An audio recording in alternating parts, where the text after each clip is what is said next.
ہم نے جنت میں قدم رکھتے ہی اعلان کیا عرش کے واسطے ہم فرش عزا لے آئے، عرش کے واسطے ہم فرش عزا لے آئے، اور کر لیا، آخری دو شعر ہے کہ کر لیا سجدہ خالق کو عزا سے منسوب، کر لیا سجدہ خالق کو عزا سے منسوب، جان نمازوں پر بھی ہم خاک شفا لے آئے، کر لیا سجدہ خالق کو عزا سے منسوب، جان نمازوں پر بھی ہم خاک شفا لے آئے۔ ایک درود بھیجیں آپ حضرات، اللہم صلی علی محمد و آل محمد، جان نمازوں پر بھی ہم خاک شفا لے آئے۔ آخری شعر ہے کہ دیکھ کر سجدوں کو مفتی کہ یہ بولا معبود،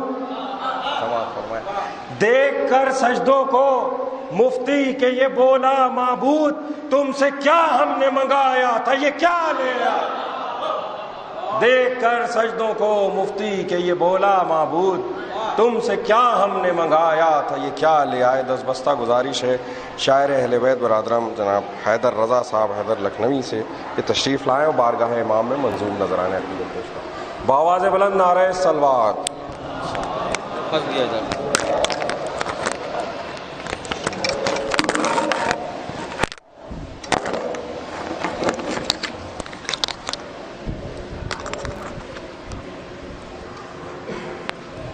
حضرات ایک اعلان سماعت فرما لے کہ کل 11 بجے دن میں ایک مجلس عزا ناظم صاحب کے امامباڑے میں برپا ہوگی، جس کو عالی جناب مولانا فرید الحسن صاحب قبلہ خطاب فرمائیں گے، مومنین شرکت فرمائیں۔ ایک صلوات بھیجیں آپ حضرات، اللہم صلی علی محمد و آل محمد۔ ایک مطلع اور ایک شعر عرض کر رہا ہوں کہ عباس کی نظر کے جو حلقے میں آ گیا، عباس کی نظر کے جو حلقے میں آ گیا، ایک صلوات بھیجیں آپ حضرات، اللہم صلی علی محمد و آل محمد۔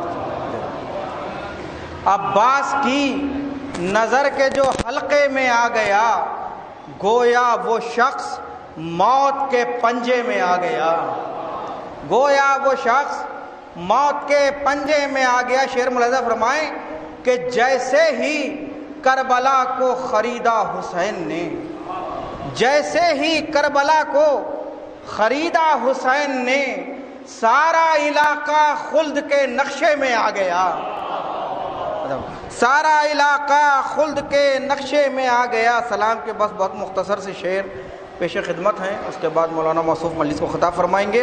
ایک نعرہ صلوات بھیجنا ہے حضرات، اللہم صلی علی محمد و آل محمد۔ کہ جس سرزمین سے ذرہ خاک شفا ملے، جس سرزمین سے ذرہ خاک شفا ملے، وہ عظمتوں میں عرش معلیٰ سے جا ملے، وہ عظمتوں میں عرش معلیٰ سے جا ملے، اور عباس کو جو شاہ سے اذن وغا ملے، عباس کو جو شاہ سے اذن وغا ملے، ڈھونڈے سے بھی کہیں نہ نشاں فوج کا ملے، ڈھونڈے سے بھی کہیں نہ نشاں فوج کا ملے۔ شعر عرض ہے کہ بغض علی میں جن کو سنورنا پسند ہے، بغض علی میں جن کو سنورنا پسند ہے، چہرے وہ سب کے سب ہمیں لعنت زدہ ملے۔ کہ بغض علی میں جن کو سنورنا پسند ہے، چہرے وہ سب کے سب ہمیں لعنت زدہ ملے، اور اصغر شکست دینے کو تیار ہو گئے، اصغر شکست دینے کو تیار ہو گئے، نظریں تلاش کرتی ہیں اب ہرملا ملے، نظریں تلاش کرتی ہیں اب ہرملا ملے، اور ایسا بگاڑا شیر نے چہرہ فرات کا۔ جلال صاحب دیکھیں کہ ایسا بگاڑا شیر نے چہرہ فرات کا، ساحل پا جھریوں کے نشاں جا بجا ملے، ساحل پا جھریوں کے نشاں جا بجا ملے، اور خیبر شکن کی پوتی نے باندھا ہے جب اسے، خیبر شکن کی پوتی نے باندھا ہے جب اسے، کیسے علم سے مشق سکینہ جدا ملے، کیسے علم سے مشق سکینہ جدا ملے۔ بس دو شعر ہیں، دیکھیے شب عاشور ہے، میرے خیال سے ہر مومن درگاہ حضرت عباس پہنچتا ہے، ملاحظہ فرمائیں، اس کو ذہن میں رکھیں کہ یہ سانس لینے اس لیے درگاہ آئی ہے، یہ سانس لینے اس لیے درگاہ آئی ہے، عباس کے علم سے ہوا کو ہوا ملے،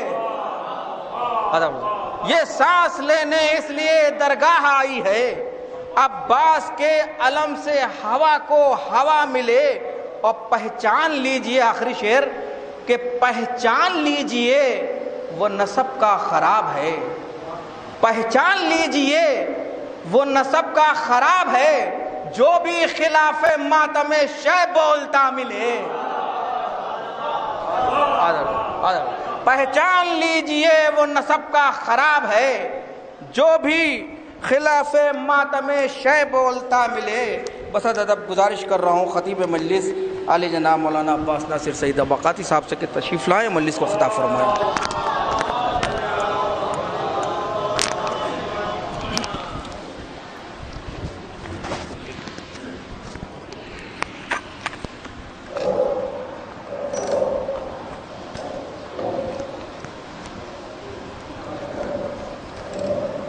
قبر میں لگے گا، قبر میں لگے گا، قبر میں اس میں لگے گا۔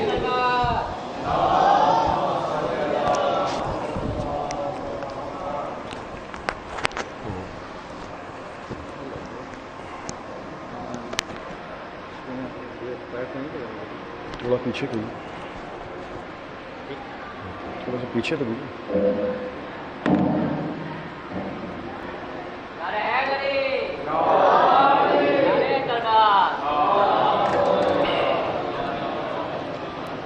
فاتحہ۔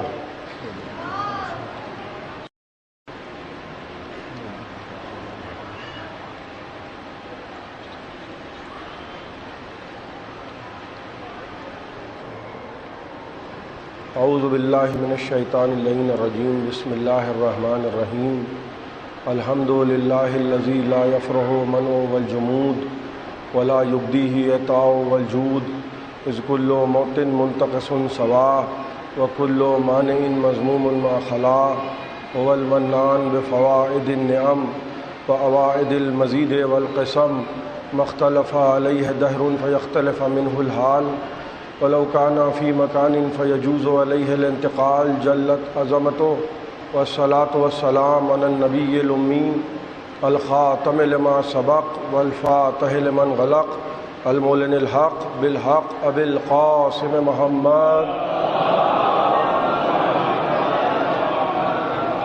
والصلاة والسلام على أهل بيته الطيبين الطاهرين المعصومين المظلومين الذين أذهب الله عنهم الرجس وطهرهم تطهيرا۔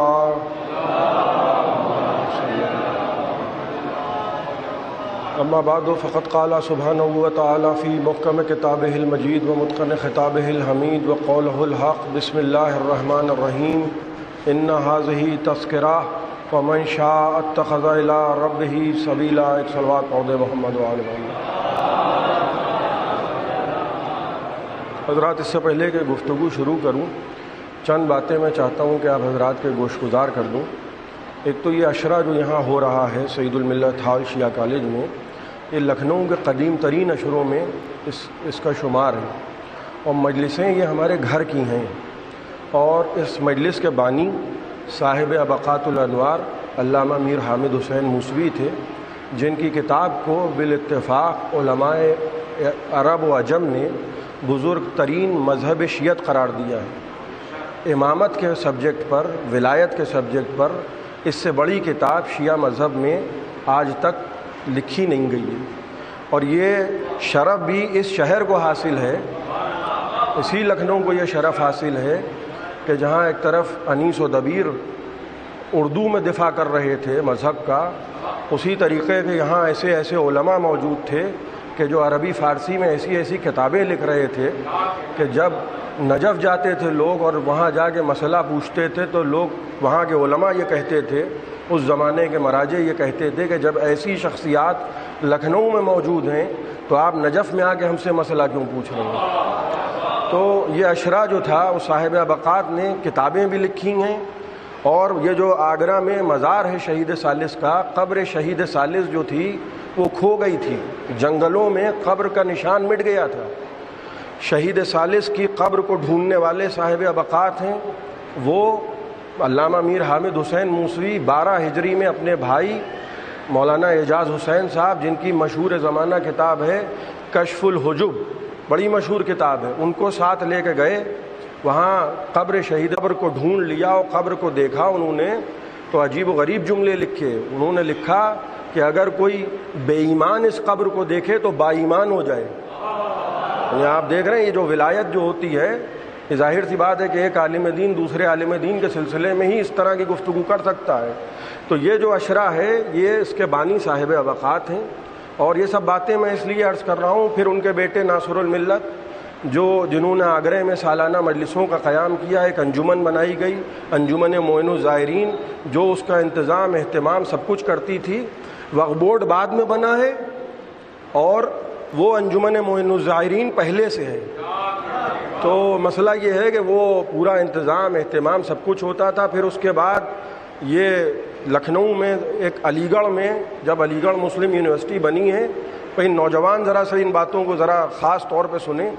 علی گڑھ میں جب علی گڑھ مسلم یونیورسٹی بنی ہے تو ناصر الملت کے ایک شاگرد تھے، وہ وہاں پہنچے اور جشن میلاد النبی ہو رہا تھا، وہاں انہوں نے تقریر کرنا شروع کی، اور جیسے ہی تقریر میں انہوں نے یہ جملہ کہا الحسن والحسین سیدہ شباب اہل الجنہ، وہاں اس زمانے میں اتنی زیادہ ناسبیت و وہابیت تھی کہ وہ اٹھ کے کھڑے ہو گئے، کہنے لگے کہ ایسا ہے آئے ہیں آپ نانا کا ذکر کرنے اور ذکر کر رہے ہیں حسن اور حسین کا۔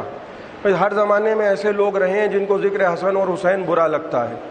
تو انہوں نے آ کے شکایت کی ناصر الملت سے لکھنؤ میں کہ وہاں ابھی سے یہ ماحول بن رہا ہے ناسبیت کا اور وہابیت کا، وہاں کوئی گنجائش جو ہے وہ آل محمد کے چاہنے ماننے والوں کے لیے نہیں ہے، لہٰذا یہ شیعہ کالج کی تحریک جو ہے اس کے روح رواں ناصر الملت تھے، انہوں نے اس کی سمجھ لیجئے بنا ڈالی ہے۔ اور حکیم صاحب عالم صاحب بہت سے بزرگ جانتے ہوں گے، ہو سکتا ہے بہت سے ایسے لوگ بھی موجود ہوں جنہوں نے ان کو دیکھا ہو، یعنی ان کا بچپن رہا ہو۔ حکیم صاحب عالم صاحب کی حویلی تھی، وہ ہجرت کر کے جا رہے تھے تو انہوں نے یہ کہا کہ میں نے ساری زندگی عزاداری کی ہے، اور کیونکہ میں اپنے گھر میں عزاداری کرتا رہا ہوں، یہ جو سٹی برانچ ہے جہاں یہ اشرا ہو رہا ہے، پہلے وہ شیعہ کالج کی وہ برانچ قائم ہوئی مین برانچ، اور یہ جو سٹی برانچ یہاں بنی تو یہ سٹی برانچ حکیم صاحب عالم صاحب کی حویلی تھی۔ اور حکیم صاحب عالم صاحب جب جانے لگے تو انہوں نے کہا کہ میں نے ساری زندگی مجلسیں کی ہیں، میں یہ نہیں چاہتا ہوں کہ میں کسی ایسے کو دے کے جاؤں جو مجلسیں نہ کرے، لہٰذا میرے دادا مرحوم سرکار سعید الملت نے، جن کے نام سے یہ حال یہاں ہے اور یہ جو مجلسیں آپ اس سعید الملت حال میں شیعہ کالج میں سنتے ہیں، انہوں نے اپنی زوجہ یعنی میری دادی کے کڑے بیچے، اور کڑے بیچ کے وہ یہ ان کی حویلی خریدی، لہذا جب سرکار سعید الملت کا انتقال ہوا تو بعد میں یہ حال ان کے نام سے موسوم ہوا۔ اب دیکھیے بزرگوں کی دعا میں کتنا خلوص ہوتا ہے۔ حکیم صاحب عالم یہ کہہ رہے تھے کہ میں چاہتا ہوں کہ عزاداری ہوتی رہے، آج ہم 2024 میں بیٹھے، عزاداری ہو رہی ہے۔ لہذا آپ حضرات سے گزارش ہے، ان سب باتوں کے بعد آپ حضرات سے گزارش ہے کہ اس اشرے کے بانی علامہ میر حامد حسین موسوی صاحب ابقات، ان کے والد علامہ مفتی محمد قلی موسوی صاحب تشہید المتائن، اور صاحب ابقات کے فرزند سرکار سید ناصر الملت سید ناصر حسین موسوی، اور ان کے بڑے فرزند سید محمد نصیر موسوی جو کربلا معلیٰ میں باب الرجا حرم امام حسین علیہ السلام میں دفن ہیں، ان کے لیے، اور سرکار سعید الملت جن کے نام سے یہ حال ہے جو مزار شہید ثالث آگرہ کے جوار میں دفن ہیں، ان سب کی ارواح کے ایصال ثواب کے لیے ایک مرتبہ سورہ حمد اور 3 مرتبہ قل هو اللہ کی گزارش کر رہا ہوں۔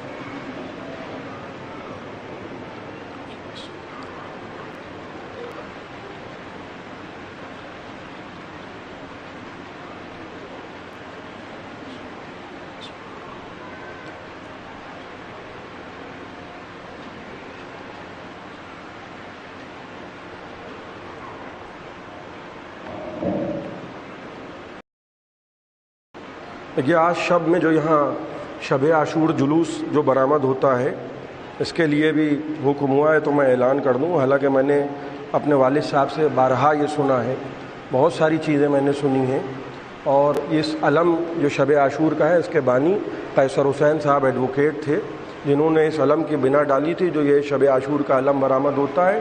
یہ علم یہاں برآمد ہوگا، یعنی آج کی ترتیب کچھ اس طرح سے رہے گی کہ یہاں کی مجلس کے بعد افضل محل کی مجلس ہے، اس کے بعد افسر جہاں کے امام باڑے میں مجلس ہے جس کو مرتضیٰ ناصر سعید اباقاتی خطاب کریں گے، اس کے فوراً بعد یہاں مجلس شب عاشور منعقد ہوگی جو ہر سال ہوتی رہی ہے۔ ٹی وی پر دوردرشن سے شام غریبہ کی مجلس یہاں یو پی دوردرشن سے 11 بجے رات میں ٹیلی کاسٹ ہوگی۔ دہلی کا ٹائم انشاءاللہ جیسے ہی معلوم ہو جائے گا یا افضل محل میں اعلان کر دیا جائے گا یا شب عاشور کی مجلس میں یہاں اعلان کر دیا جائے گا۔ ایک صلوات بآواز بلند عنایت کریں گے۔ یہ کچھ اہم باتیں تھیں جو میں نے جلدی آپ کی خدمت میں عرض کر دیں۔ ان ھذہ تذکرہ، یہ آج نوی تقریر ہے، آپ کی سماعتوں کے لیے ہدیہ ہے۔ قرآن کہہ رہا ہے کہ یہ ذکر ہے، اور جس کا دل چاہے وہ اس ذکر سے سبق حاصل کرے، اس ذکر کو سنے، اس سے عبرت حاصل کرے اور سبیل الہی پر آ جائے۔ آپ غور فرما رہے ہیں، یہ ذکر ہے محمد و آل محمد۔ دیکھیے یہی وہ ذکر ہے جو آدم نے کیا، یہی وہ ذکر ہے جو نوح نے کیا، یہی وہ ذکر ہے کہ جو ابراہیم نے کیا، یہی وہ ذکر ہے جو 1,24,000 انبیاء کرتے رہے، یہی وہ ذکر ہے جو رضوان اللہ تعالی علیہم کے مجمع میں رسول خدا کرتے تھے۔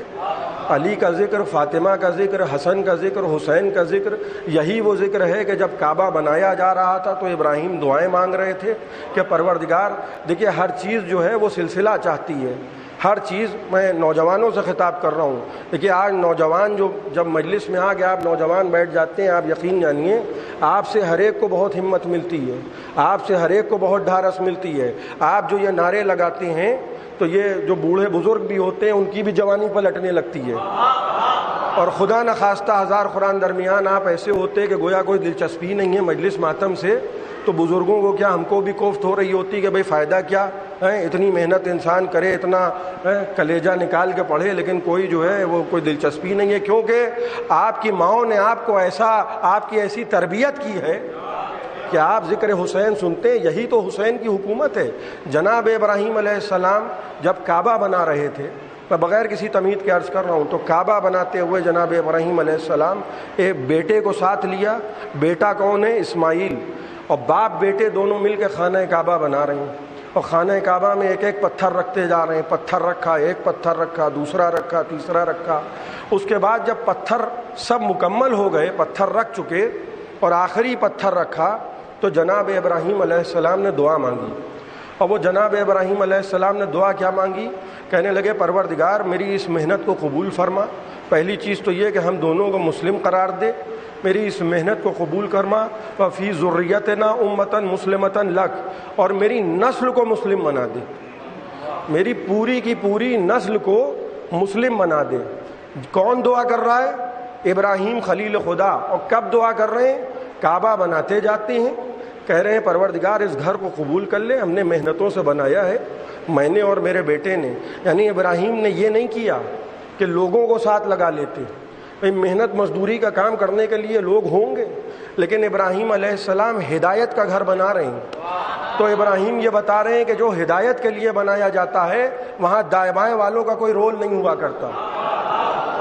کعبہ بناتے بناتے جب آخری اینٹ رکھنے لگے، آخری پتھر رکھنے لگے، تب یہ دعائیں مانگ رہے ہیں کہ پروردگار ہم دونوں کو مسلم بنا دے، اس گھر کو جو ہم نے بنایا اس کو تو قبول کر لے، اور پروردگار میری نسل کو مسلم بنا دے۔ یعنی ابراہیم نے یہ دعا مانگی کہ پوری کی پوری نسل کو مسلم بنا، یعنی بیچ میں شجرے میں کوئی جھول نہ آئے۔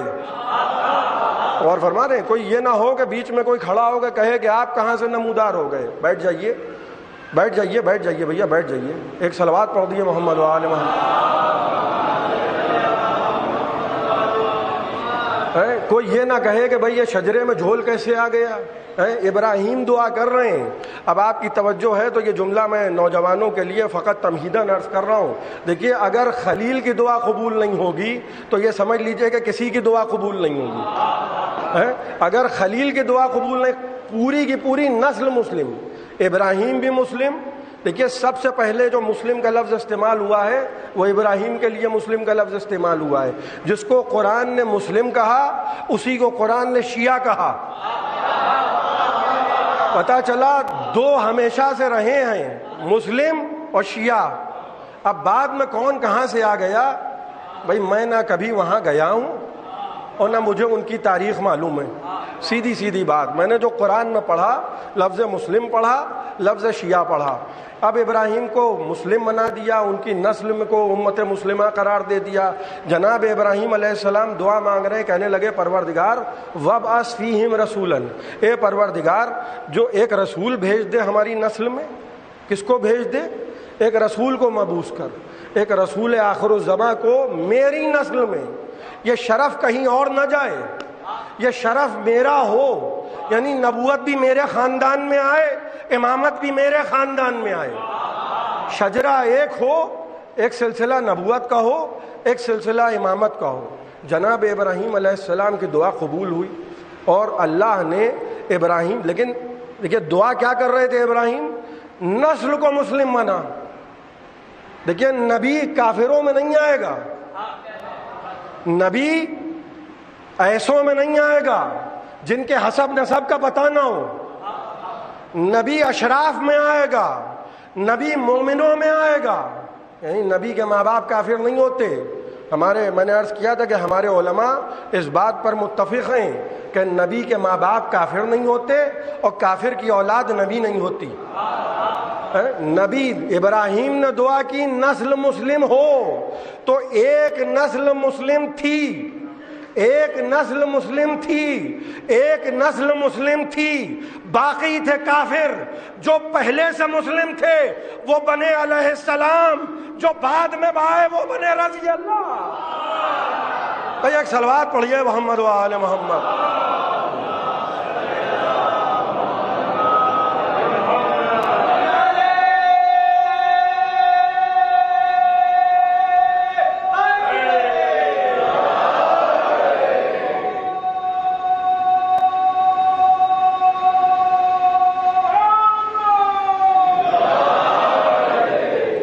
آپ غور کیجئے گا، کعبے میں پروردگار کعبہ میں بنا رہا ہوں، ہم کو ایک دعا قبول ہوئی. کیا؟ اللہ نے کعبے میں جو کعبہ بنایا، اللہ نے اعلان کر دیا یہ میرا پہلا گھر ہے. نسل مسلم ہو گئی. رسول کو بھی اسی نسل میں بھیجا ہے. کس نسل میں بھیجا ہے؟ اسی نسل میں بھیجا ہے جس نسل کو اللہ نے مومن قرار دیا. اب ایمان سے بتائیے گا، امت یہ کہتی ہے کہ رسول نے 40 برس کے بعد کلمہ پڑھا. رسول معاذ اللہ 40 برس کے بعد کلمہ پڑھا. اور جبرائیل جب آئے اور کہنے لگے کہ میں اللہ کی طرف سے بھیجا گیا ہوں، اقرا باسم ربک الذی خلق، تو جبرائیل کو دیکھ کے پیغمبر گھبرانے لگے. پیغمبر جبرائیل کو دیکھ کے بھاگے. اور قرآن کیا کہہ رہا ہے کہ ابراہیم دعا کر رہے ہیں کہ پروردگار میری نسل کو مسلم بنا اور اس نسل میں رسول کو بھیج. آپ غور فرما رہے ہیں؟ نسل کو مسلم بنا اور اس نسل میں رسول کو مبعوث کر. بھائی اتنا اہتمام کیا جا رہا ہے کہ نسل پاک ہو، نسل طاہر ہو. معلوم یہ ہوا کہ جو کفر کے ماحول میں رہے وہ ہدایت نہیں کر سکتا. بھائی اگر کعبے میں رسول خدا پیدا ہو جاتے، اگر کعبے میں رسول خدا پیدا ہو جاتے بھائی تو کتنی اچھی بات ہوتی کہ جد کعبہ بنا رہے تھے اور اس کے بعد دعائیں مانگ رہے تھے، اللہ نے اسی کعبے میں رسول کو بھیج دیا. لیکن کعبے میں رسول کو بھیجا نہیں ہے، کعبے میں پیدا کر دیا علی کو. اور نبی کو کہاں بھیجا ہے؟ ابو طالب کے گھر میں. نبی کہاں پیدا کیے گئے؟ جناب ابو طالب کے گھر میں. یعنی خدا عظمت بتانا چاہ رہا ہے، خدا پہچانوانا چاہ رہا ہے کہ دیکھو یہ گھر ہم کو پسند تھا، خدا کو. یہ کعبہ ابراہیم و اسماعیل کا بنایا ہوا کعبہ ہم کو پسند تھا، ہم نے وہاں علی کو بھیج دیا. جو ابو طالب کو پسند تھا وہاں نبی کو بھیج دیا.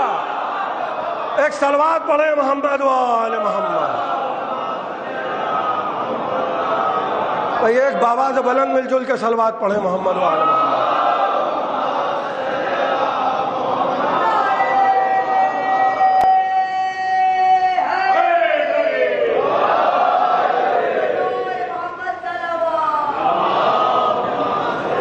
دیکھیے قرآن کی ایک آیت ہے، ذرا سے آپ کی توجہ چاہ رہا ہوں، قرآن کی ایک آیت ہے، الذی یراک حین تقوم وتقلبک فی الساجدین۔ اللہ وہ ہے، بھائی متوجہ ہیں آپ حضرات، قرآن سنا رہا ہوں آپ کو، الذی یراک حین تقوم وتقلبک فی الساجدین۔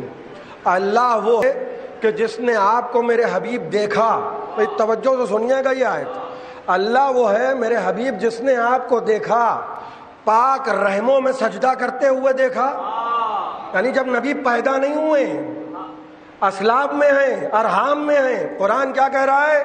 اے میرے حبیب، اللہ نے آپ کو دیکھا جب آپ پاک صلبوں میں سجدہ کر رہے تھے، پاک رحموں میں سجدہ کر رہے تھے۔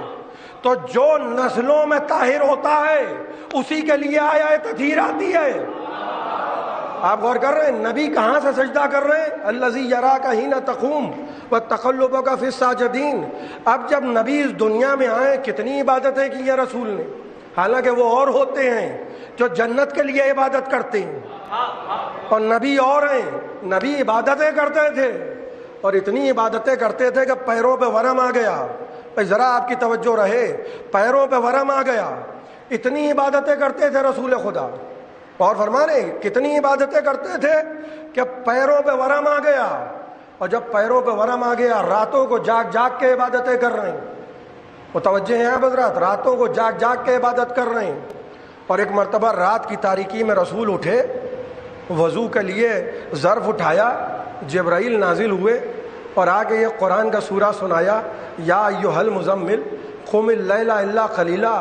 اے میرے حبیب مزمل، ایک کالی کملی اوڑھنے والے، یہ راتوں کو جاگ جاگ کے عبادت نہ کیا کرو، پیروں پہ ورم آ گیا ہے۔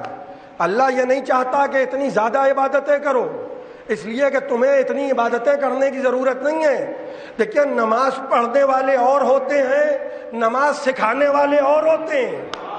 غور فرما رہے آپ، اتنی عبادتیں نہ کیا کرو، اتنی عبادتیں نہ کیا کرو، تم اور ہو، دائیں بائیں بیٹھنے والے اور ہیں۔ بھائی ایک واقعہ پہلے سنا دوں پھر اس بات کی طرف آؤں۔ ایک صحابی رسول ہے جن کا نام ہے اوئی بن کعب، نام ہے اوئی بن کعب۔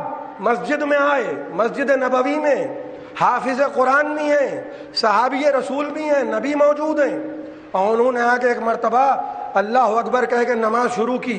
نبی نے دیکھا نماز پڑھ رہے ہیں، اور ایک مرتبہ نبی نے ان کو پکارا، اوئی اوئی اوئی، وہ آئے نہیں مگر اسپیڈ بڑھا دی، نماز جلدی جلدی پڑھنے لگے، سن لیا، اسپیڈ بڑھا دی نماز کی، اور پڑھ کے آئے، اور نبی سے کہنے لگے اللہ کے رسول آپ مجھے پکار رہے تھے، میں نے سنا۔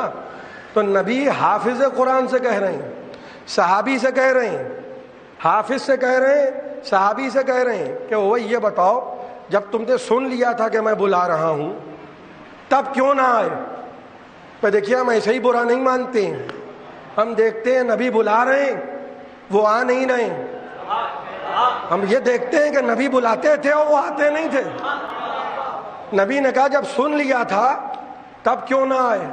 تو کہنے لگے اللہ کے رسول میں تو اللہ کی بارگاہ میں تھا، نماز پڑھ رہا تھا۔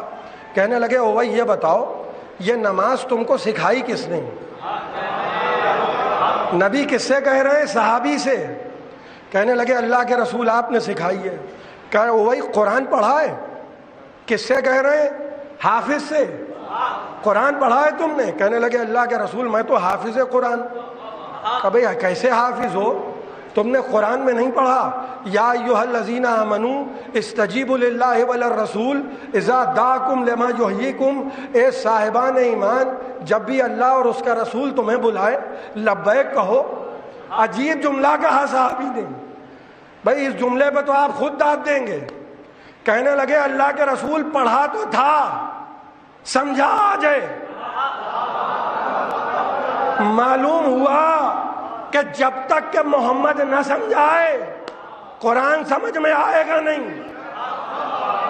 تو جب صحابی کی سمجھ میں نہ آئے گا بھائی، جب صحابی کی سمجھ میں نہ آئے گا تو کوئی اگر اونچا پائجامہ کر کے کہے، جب تک کہ نبی نہ سمجھائے، ایک آیت سمجھ میں نہیں آ رہی ہے تو اب جملہ کہنے کی اجازت ہے کہ اگر ہر زمانے میں قرآن ہے تو ہر زمانے میں ایک محمد کا وجود بھی لازم ہے. ہر زمانے میں ایک محمد کا وجود بھی لازم ہے. یہ جو غدیر میں علی کی ولایت کا اعلان ہے، یہ صرف علی کی ولایت کا اعلان نہیں ہے، یہ محمدیت کا تسلسل ہے. ایک صلوات پڑھیں محمد و آل محمد.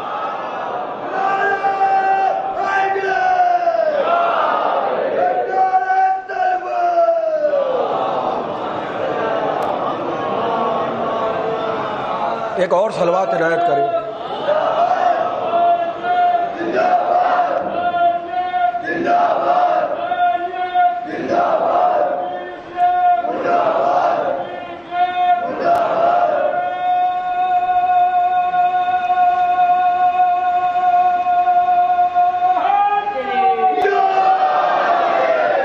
اوئی سے کیا کہہ رہے ہیں کہ نماز پڑھ رہے ہو تم؟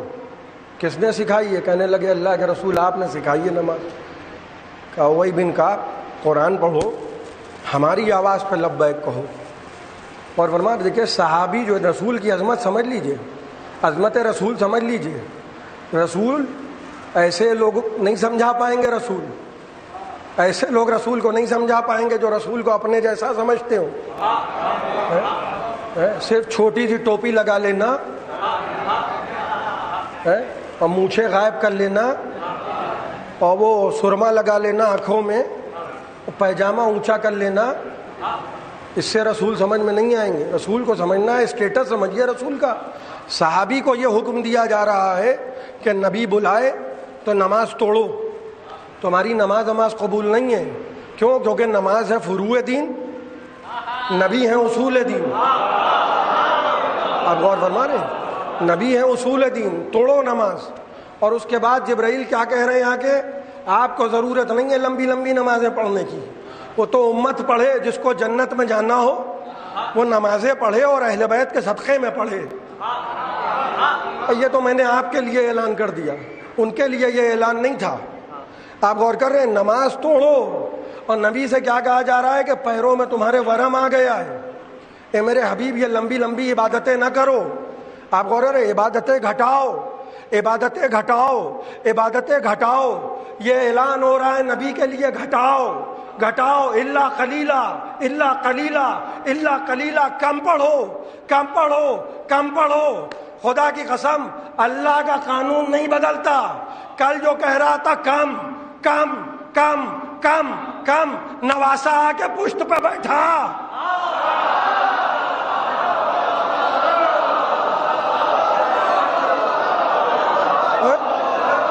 وَلَن تَجِدَ لِسُنَّتِ اللَّهِ تَبْدِيلًا. بھائی اللہ کی سنت نہیں بدلتی.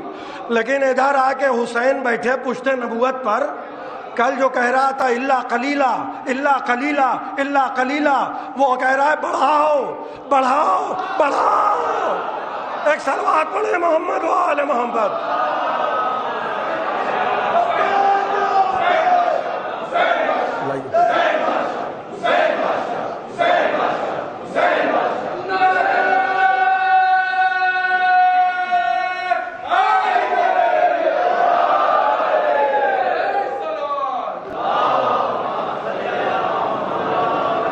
آپ غور کر رہے ہیں؟ وہ کہہ رہا ہے بڑھاؤ اور حسین جا کے پشت پہ بیٹھ گئے. بھائی انسان جب سجدے میں ہوتا ہے تو چہرہ نظر نہیں آ رہا ہوتا ہے. کسی کی بھی پشت پہ دھوکہ کھا کے بیٹھ جاتے ہیں، لیکن معاف کیجئے گا جو دھوکے کھائے وہ اللہ کا بنایا ہوا امام نہیں ہوتا، وہ چھتے کا بنایا ہوا ہوتا ہے. اور فرما رہے ہیں جو دھوکے کھائے، بھائی میں نے تو وہ پڑھا جو وہ کہتے تھے کہ ٹیڑھا ہو جاؤں تو سیدھا کر دینا. نانا کا بھی سر سجدے میں ہے، سب سجدے میں 7-8 صفحے لگی ہیں. کل میں نے سورہ جمعہ آپ کے سامنے پڑھا، اور فرما رہے ہیں سورہ جمعہ کی آیتیں کیا کہہ رہی ہیں؟ ترکو کا قائمہ پہ چھوڑ کے بھاگ جاتے تھے. تو جب نبی کی زندگی میں ایسے بے تکے تھے بھئی یہ تو میں نوجوانوں کے لیے عرض کر رہا ہوں کہ آپ خود ہی نتیجے نکال لیا کیجئے کہ جب اس نبی کے زمانے میں ایسے تھے تو نبی کے 40-50 برس کے بعد اگر کوئی پی کے پڑھانے لگے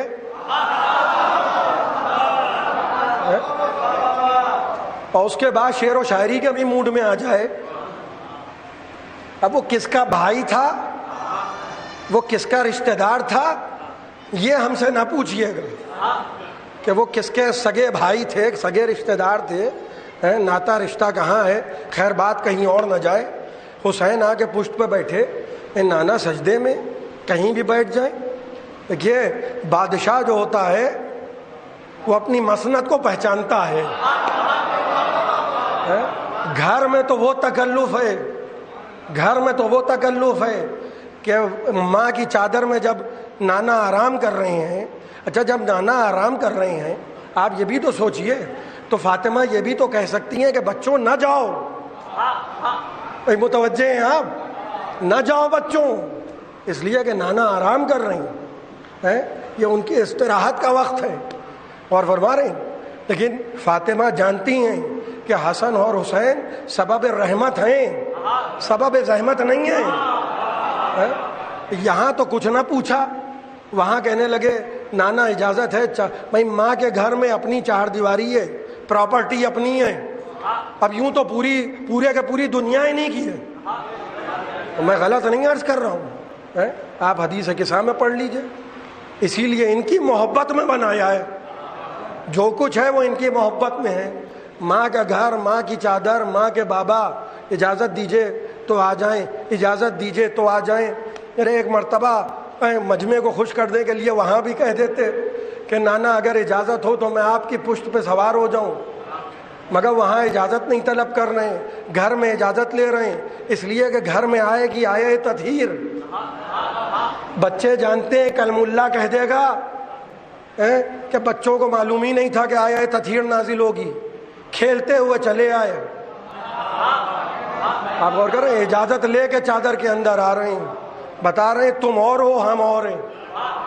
اور یہاں حسین کیا کر رہے ہیں، صحابہ کرام کا مجمع ہے، اب میں کہاں سے ڈھونڈ کے اتنا زیادہ مقدس مجمع لاؤں، اور حسین جا کے وہاں نانا کی پشت پہ بیٹھ گئے، اور بیٹھے تو چہرہ جماعت کی طرف تھا، غور فرما رہے ہیں، اور جماعت میں جب نبی نے سجدے کو طول دیا اور وہاں اللہ خلیلہ ہو رہا ہے قرآن میں، اور یہاں نبی سر ہی نہیں اٹھا رہے ہیں، اس لیے نہیں اٹھا رہے ہیں کہ خدا کہہ رہا ہے کہ میرے حبیب تب تک سر نہ اٹھائیے گا، تب تک سر نہ اٹھائیے گا جب تک یہ اپنی مرضی سے نہ اتر آئے۔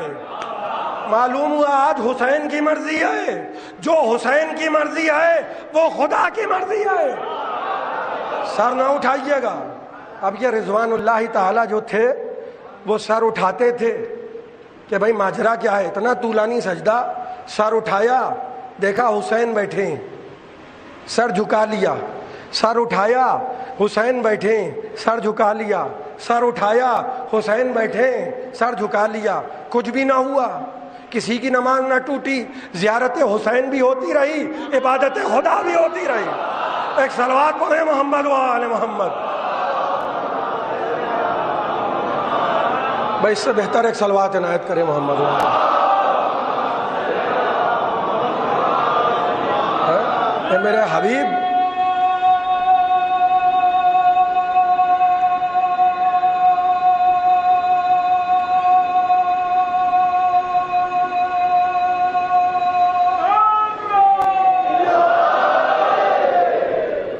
کیا آپ غور کر رہے ہیں، دعا بھی ہو رہی ہے، نماز بھی ہو رہی ہے، زیارت حسین بھی ہو رہی ہے۔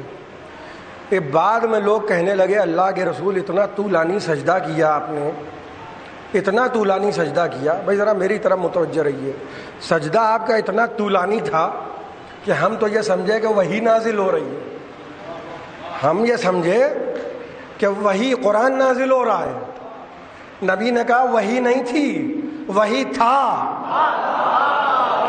وہی نہیں تھی، وہی تھا۔ پشت پہ بیٹھے ہیں حسین نبی کے پشت پہ، میں کیسے مثال دوں، اس سے بہتر جملے میرے پاس نہیں ہیں۔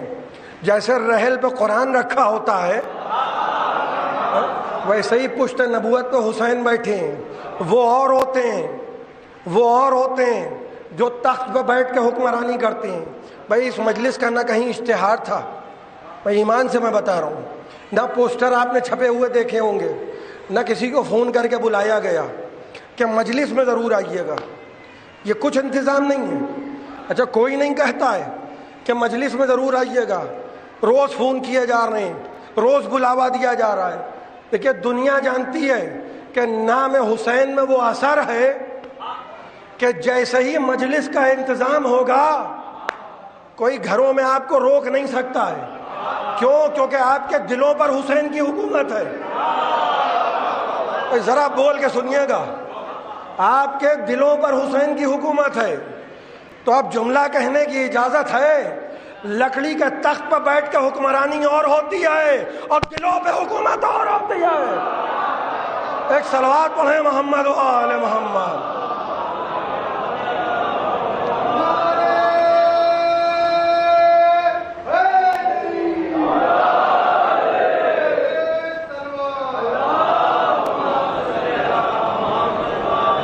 یہ جو حکومت ہے نا، بس میں آخری بات آپ کی خدمت میں عرض کر رہا ہوں اور اس کے بعد رفض مصائب، اس لیے کہ اب دامت وقت میں گنجائش نہیں ہے۔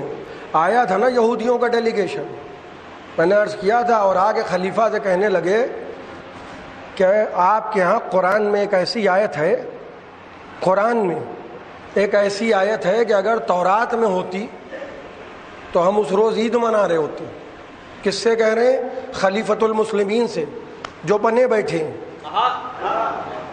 ہیں کہ نہیں ہیں یہ میں نہیں کہہ رہا ہوں، جو بیٹھے ہوئے ہیں۔ کہنے لگے کہ بھئی ایسی کون سی آیت ہے قرآن میں جو تم ہم کو آگے بتا رہے ہو یہودی، اور بتا ہم کو رہے ہو کہ قرآن میں ایسی آیت ہے؟ اس نے کہا قرآن میں آیت ہے سورہ مائدہ میں، الیوم اکملت لکم دینکم، آج کے دن ہم نے دین کو کامل کر دیا، واتممت علیکم نعمتی ورضیت لکم الاسلام دینا۔ خلیفہ صاحب کہنے لگے کہ بھئی اس آیت میں ایسی کون سی خاص بات ہے؟ یہ غدیر میں آیت نازل ہوئی ہے نا، غدیر کے میدان میں۔ کہنے لگے ایسی کون سی خاص بات ہے ان آیتوں میں کہ جو آپ عید منا رہے ہوتے ہیں؟ تو یہودیوں کہ بھئی خاص بات یہ ہے کہ آدم سے لے کر عیسیٰ تک اور عیسیٰ سے لے کر آپ کے پیغمبر تک جتنے بھی لوگ آئے دنیا میں، جتنے بھی انبیاء آئے، سب آئے کمال دین کے لیے، مگر کوئی کمال دین کی سند نہ لے پایا۔ آپ غور فرما رہے ہیں؟ کوئی دین کے کامل ہونے کی سند نہ لے پایا۔ دین کے کامل ہونے کی سند کہاں ملی؟ آپ کے نبی کو، غدیر کے میدان میں۔ اچھا مسئلہ یہ ہے کہ اس نے تو آسانی سے کہہ دیا، اب آپ غور کیجئے کہ یہ اگر عید منائیں گے غدیر کے دن تو کہیں گے کیا؟ عید کے دن غدیر میں ہوا کیا؟ وہ کہیں گے علی کو ہاتھوں پہ اٹھایا گیا، تو لوگ پوچھیں گے جب ہاتھوں پہ انہیں اٹھایا تھا تو تخت پہ آپ کیوں بیٹھے ہیں؟ ایک صلوات پڑھیں محمد و آل محمد۔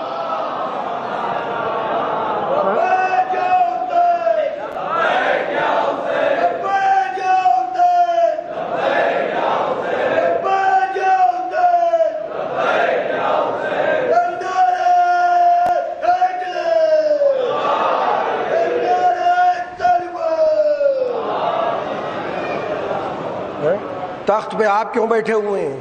بھائی غدیر میں اگر بیان کر دیا جائے، حالانکہ غدیر تو سب کو معلوم، بغیر غدیر کے تو دال ہی نہیں گلے گی کسی کی۔ ہاتھوں پہ اٹھا دیا علی کو، بھائی علماء نے لکھا ہے اور بہت بڑی تعداد میں لکھا ہے علماء نے کہ لوگ خفا ہو گئے، رسول کو دیوانہ کہہ رہے تھے، اور فرما رہے ہیں کوئی کہہ رہا تھا کہ اپنے ابن عم کے ہاتھ میں ہماری گردنیں دے دی ہیں، اور 12 لوگ ایسے تھے کہ جنہوں نے غدیر سے واپس آ کے ایک معاہدہ کیا کہ ہم خلافت اور امامت کو ایک گھر میں، ہم امامت اور نبوت کو ایک گھر میں جمع ہونے نہیں دیں گے، اور فرما رہے ہیں کہ نبی کی میراث نہیں ہے، ہم نہیں جمع ہونے دیں گے۔ اور ان 12 لوگوں کے نام تاریخ میں آئے ہیں، اور رات کے وقت وہ خانہ کعبہ کی زمین میں وہ معاہدہ دفن کر رہے تھے، 12 لوگوں نے دستخط کیے، اور صبح کے وقت نبی مسجد میں بیٹھے تھے وہ پورے کے پورے لوگ جب مسجد میں آئے اور نبی نے جیسے ہی ان کو دیکھا، دیکھ کے کہنے لگے ان اللہ یعلم ما فی السماوات و ما فی الارض، دیکھو خدا جانتا ہے جو کچھ آسمانوں میں ہے اور جو کچھ زمین کے اندر ہے۔ میں نے کل بھی کہا تھا، آج پھر کہہ رہا ہوں، یہ کہہ کے ایک مرتبہ مسجد کے ممبر پر اعلان کیا، من کنت مولا ہو فہذا علی مولا، علی کی ولایت کا پھر اعلان کیا۔ لیکن آپ غور کیجئے کہ وہی جو جذبہ تھا کہ ہم خون بہا دیں گے، مگر ہم ایسا نہیں ہونے دیں گے، ہم نبوت اور امامت کو ایک گھر میں جمع نہیں ہونے دیں گے۔ ادھر نبی اس دنیا سے گزرے، ادھر آل محمد پر وہ مصیبتیں ڈھائی جانے لگیں کہ جس مسجد میں بیٹھ کے حسین کا تعارف کرا رہے تھے رسول خدا کہ دیکھو پہچانو یہ مجھ سے ہے اور میں اس سے ہوں، غدیر کے میدان میں علی کا تعارف کرا رہے تھے اور مسجد میں بیٹھ کے حسین کا تعارف کرا رہے ہیں، خطبے کو چھوڑ کے اترے ہیں کہ دیکھو اگر مجھے پہچاننا چاہتے ہو تو اس کے ذریعے پہچانو۔ اسی مسجد کے سامنے سے حسین کربلا کے لیے جا رہے ہیں اور لوگ کیا تعویلیں کر رہے ہیں کہ بڑے بھائی کے پاس لشکر تھا، صلح کر لی، چھوٹے بھائی کے پاس لشکر نہیں ہے، جنگ کرنے جا رہے ہیں۔ کربلا کے میدان میں جب حسین تھے، سر پہ رسول کا عمامہ ہے، لباس رسول پہن کے، صبح عاشور کل جیسے آپ کا دن گزرے گا وہ کس طرح گزرے گا آپ کا دن؟ آستینیں چڑھی رہیں گی، یہی تو آداب عاشور ہے نا۔ بال بکھرے رہیں گے، گریبان چاک رہے گا۔ غروب کے بعد کیا کیا جاتا ہے کہ سلام نہیں کیا جاتا۔ کیوں؟ کیونکہ علماء کہتے ہیں کہ جس روز زہرا کا بھرا گھر اجڑ گیا ہو، سلام سلامتی کی دعا ہے۔ ایک بار پھر عرض کر دوں، افضل محل کی مجلس، افسر جہاں کی مجلس اور شب عاشور یہاں مجلس، اس کے بعد ناظم صاحب کے امامباڑے میں مجلس ہوگی اور شب عاشور کا علم برآمد ہوگا۔ اکیلے تھے حسین کربلا میں، آستینیں کیوں چڑھی ہیں، گریبان کیوں چاک ہے، بال کیوں بکھرے ہیں؟ اس لیے کہ کربلا میں روز عاشور حسین اسی عالم میں تھے، آستینیں چڑھی تھیں، گریبان چاک تھا، بال بکھرے تھے، کبھی لاش اٹھائی کبھی رو دیے، اسی شغل میں شاہ دن بھر رہے۔ میں آہستہ آہستہ پڑھ رہا ہوں اس لیے کہ آواز بھی ساتھ نہیں دے رہی ہے، سنتے جائیے گا۔ سعید کی لاش، جون کی لاش، حبیب کی لاش، حر کے بیٹے کی لاش، اور حر کے بیٹے کی لاش پہ کیا کہہ رہے تھے؟ ارے جوان بیٹے کا جنازہ اٹھاؤ گے ہو؟ دھیرے دھیرے وہ وقت آیا کہ عباس کے کٹے ہوئے بازو، پھر قاسم کی پائمال لاش کے ٹکڑے ابا کے دامن میں بھر لائے، اون و محمد کے جنازے لے آئے، اور مشکل ترین مسئلہ جب حسین یہ کہہ رہے تھے الگ دنیا بعد کلفا، اے میرے لال علی اکبر تمہارے بعد زندگانی دنیا پر خاک ہے۔ 18 برس کے کڑیل جوان کا جنازہ، 6 مہینے کے علی اصغر کو بھی دفن کر دیا، اور حسین جب علی اصغر کو دفن کر رہے تھے تو کیا کہہ رہے تھے؟ اے میرے لال علی اکبر، اے میرے لال علی اصغر، ہمارے بعد لاشیں پامال ہوں گے، اے میرے لال یہ پھول سا بدن، یہ پھول سا بدن گھوڑوں کی ٹاپوں کے لیے نہیں ہے۔ اور اس کے بعد رخصت آخر کے لیے آئے، خیمے کے دروازے پر آئے اور آ کے کہنے لگے اے میری بہن زینب، اے ام کلثوم، اے رباب، اے سکینہ، اے ماں کی کنیز فضا، تم سب پر میرا آخری سلام۔ جناب زینب نے کہا بھیا اس طرح سے در خیمہ پہ نہ کھڑے ہوئیے، خیمے کے اندر تشریف لے آئیے۔ بڑے عزت و احترام سے حسین کو بیویوں نے بٹھایا اور بڑی شان سے رخصت کیا، جیسے کل آپ کے گھروں سے تعزیہ رخصت ہوگا۔ خدا آپ کی آوازوں پر رحمت نازل کرے۔ مگر معصوم فرماتے ہیں کہ ہمارے جد مظلوم کے غم میں ایسے رویا کرو جیسے کوئی بوڑھی ماں کسی کڑیل جوان کے جنازے پر ہوتی ہے۔ چھٹے امام فرماتے ہیں پروردگار ان آوازوں پر رحمت نازل فرما جو ہمارے جد مظلوم کے غم میں بلند ہوں۔ پروردگار ان چہروں پر، ان رخساروں پر رحمت نازل فرما جن کے رنگ دھوپ میں ہماری محبت میں سرخ ہو جائیں۔ جیے تو اگلے برس ہم ہیں اور یہ غم پھر آئے، جو چل بسے تو یہ اپنا سلام آخر ہے۔ اب کل سے نہ یہ مجلسیں ہیں، نہ کل سے یہ اہتمام ہے، نہ کل سے یہ سبیلیں ہیں، اب پھر 1 سال کا انتظار ہوگا۔ اللہ جانے کون جیے گا۔ روئیے عزیزان محترم۔ حسین خیمے کے باہر آئے، ذوالجناح کے قریب پہنچے، ذوالجناح کے قریب آگے ایک مرتبہ دائیں دیکھا، بائیں دیکھا، مزاج شناس بہن سمجھ گئی، کہنے لگی بھیا عباس نہیں ہے، علی اکبر نہیں ہے، قاسم نہیں ہے، بھیا زینب آپ کو سوار کرائے گی۔ بہن کا سہارا لیا اور حسین گھوڑے پر سوار ہو گئے۔ کہنے لگے زینب، میں میری بہن زینب، دیکھو زینب ہم جب چلے جائیں زینب خیموں سے باہر نہ آنا، زینب خیموں سے باہر نہ آنا۔ زینب 2 باتوں کا خیال رکھنا، ایک تو اس مظلوم بھائی کو نماز شب میں نہ بھولنا، اور دوسرے ہماری سکینہ کا خیال رکھنا۔ زینب جاؤ، خدا حافظ۔ زینب خیمے میں گئی، حسین نے راہوار کو ایڑ لگائی، گھوڑا آگے نہیں بڑھ رہا ہے، کہنے لگے میری نانا کی سواری کا گھوڑے، بس یہ آخری زحمت ہے۔ اے ذوالجناح، جب میں زخمی ہو جاؤں اور میں تیری پشت پر نہ سنبھل پاؤں تو وہاں مجھے اتارنا جہاں میرا اکبر ہو۔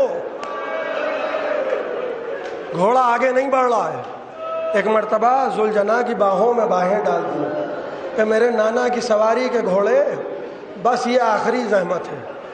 ذوالجناح نے سر سے سموں کی طرف اشارہ کیا، حسین نے جھک کے دیکھا، 4 برس کی سکینہ ہے۔ اے میرے باپ نانا کی سواری کے گھوڑے، میرے بابا کو مقتل میں نہ لے جا، اس لیے کہ صبح سے جو گیا وہ واپس نہیں آیا۔ حسین گھوڑے سے اترے، اے میری بیٹی سکینہ، اس طرح سے میرے گھوڑے کے پاؤں نہ پڑو سکینہ۔ سکینہ، ہو سکتا ہے ہم تمہارے لیے تھوڑا سا پانی لے آئیں۔ کہنے لگی بابا اب پانی پی کے کیا کریں گے، اب تو 6 مہینے کے علی اصغر بھی پیاسے مارے گئے۔ اور بابا اب پانی کا نام نہ لیجیے بابا، چچا عباس بھی یہی کہہ کے گئے تھے۔ کہنے لگے سکینہ دائنی لعلی آتی کی بالماء، اے سکینہ جانے دو، شاید میں تمہارے لیے تھوڑا سا پانی لے آؤں۔ میر انیس صلی اللہ مقامہ کہتے ہیں کہ بچی نے رو کے کہا کہ نیند آئے گی۔ بابا رات آئے گی، بابا کس کے سینے پہ سوئیں گے؟ نیند آئے گی جب آپ کی بو پاؤں گی بابا، میں رات کو مقتل میں چلی آؤں گی بابا۔ فرمایا نکلتی نہیں سیدانیہ باہر، سینے پہ سلائے گی تمہیں رات کو مادر۔ وہ کہتی تھی سوئیں گے کہاں پھر علی اصغر؟ شہ نے کہا اب صبر کرو باپ کو دل بھر، شب ہوئے گی اور دشت میں ہم ہوئیں گے بی بی، اصغر میرے ساتھ آج وہیں سوئیں گے بی بی۔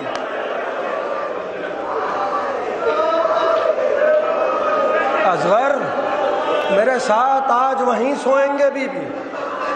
اس نے کہا بس دیکھ لیا آپ کا بھی پیار، میں آپ سے بولوں گی نا اب یا شہ ابرار۔ اچھا ناگر کیجیے گا جلد آنے کا اقرار، مر جائے گی شب کو تڑپ کر یہ دل ابرار۔ ارے کیسی ہیں یہ باتیں، کیسی ہیں یہ باتیں، میرا دل روتا ہے بابا۔ ارے گھر چھوڑ کے جنگل میں کوئی سوتا ہے بابا؟ اصغر کبھی ساتھ آپ کے اب تک نہیں سوئے، بہلا لیا اماں نے اگر چوک کے روئے، شفقت یہ مجھی پر تھی، شفقت یہ مجھی پر تھی کہ بے چین نہ ہوئے، ارے یوں پیار کروں جس کو وہ یوں ہاتھ سے کھوئے، ارے جیتے رہیں فرزند کہ سب لختے جگر ہیں، میں آپ کی بیٹی ہوں وہ اماں کے بسر ہیں۔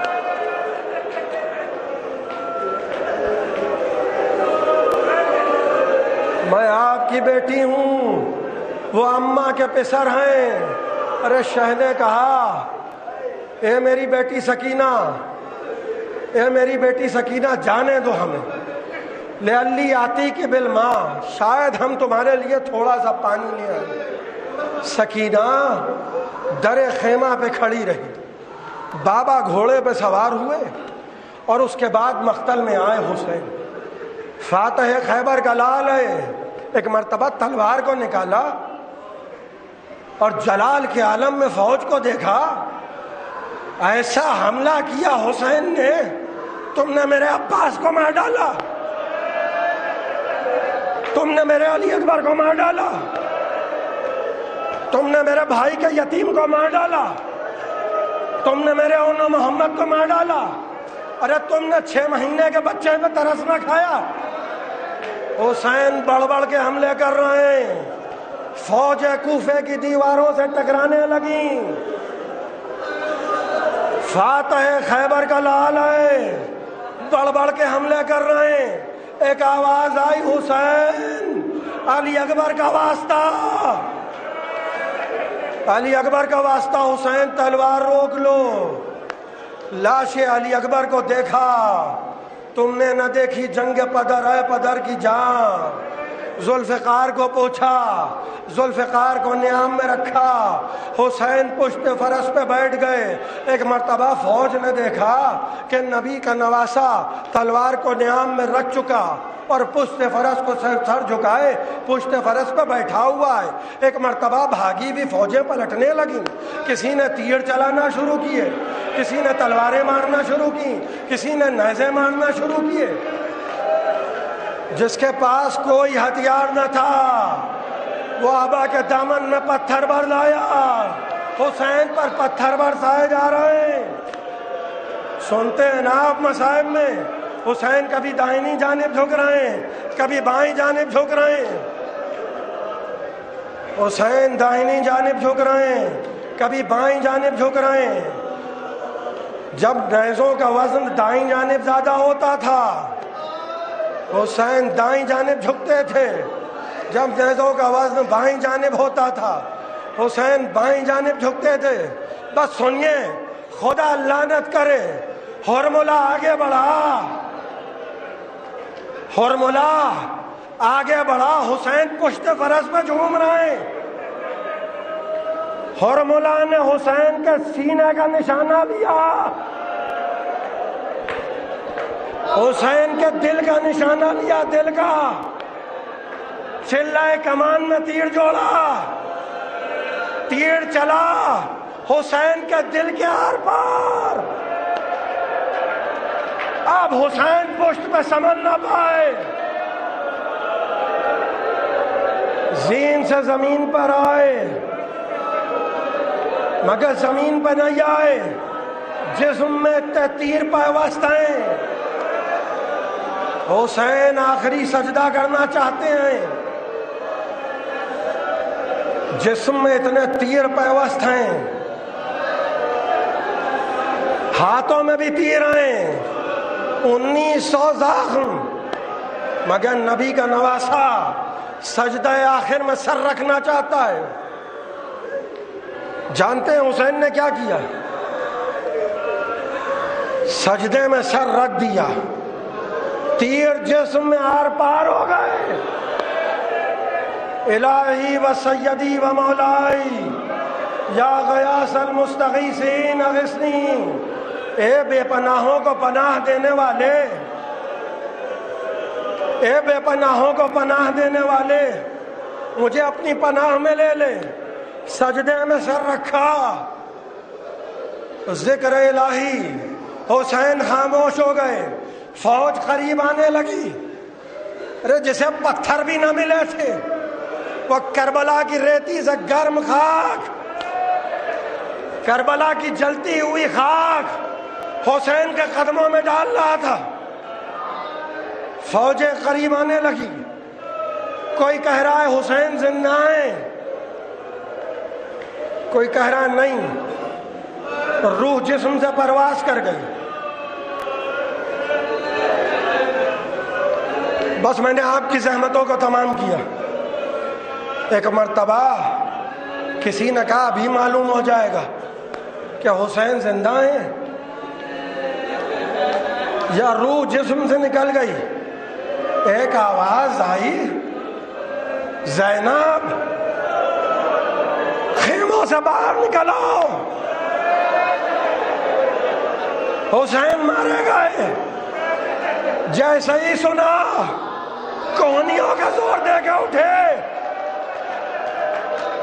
زینب خیموں سے باہر نہ آنا، اے میری بہن زینب خیموں سے باہر نہ آنا، ابھی ہم زندہ ہیں، خدا لعنت کرے۔ شمر خنجر لے کے بڑھا، پتھروں پہ مارکا ہوا کون خنجر، شمر نے اپنا گھٹنا حسین کے پشت پہ رکھا، خنجر چلنا شروع ہوا، سوکھا گلا، کون دے خنجر، خنجر نہیں چل رہا ہے، ضربیں مارنا شروع کی، ضربیں، خنجر چل نہیں رہا ہے، شمن نے ضربیں ماری، 13 ضربیں ماری، 13، بس سنیے، 13 ضربیں، پہلی ضرب اللہ اکبر، دوسری ضرب اللہ اکبر، تیسری ضرب اللہ اکبر، اور آخری ضرب فرات کی طرف دیکھا، اے میرے بھائی عباس، اے عباس، اے عباس، انا للہ و